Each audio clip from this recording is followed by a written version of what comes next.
Another item, if you do have to make a line repair, there may be questions on how to do it. Well, obviously, the slickest way is what we did with that Corvette. We just got a new line. May not be available. If they're very long, they're very hard to ship and package and so forth, and so the manufacturer may not even have a service part for that. So solutions, again, Aircept, a niche company with AC, they have this coupler that can then basically splice a line.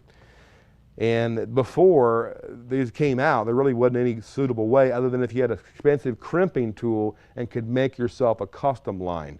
So that's a little bit rare, but some of you shops that are specializing in HVAC do have those tools.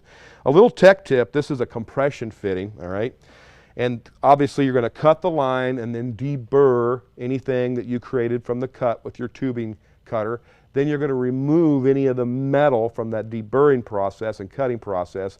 Q-tip with some oil on it to kind of stick in there and make sure you get everything off. So once everything's clean and smooth with the two lines you're going to marry together, you would slide the nuts on each side of each end of that open line, and then you would slide this on, this little compression fitting. Now, what makes the compression fitting really seal is this O-ring that slides in there. My advice, it's a tech tip here, is to not put that in initially, but rather go ahead and put these compression fittings in and then tighten everything up nice and snug like you're going to leave it.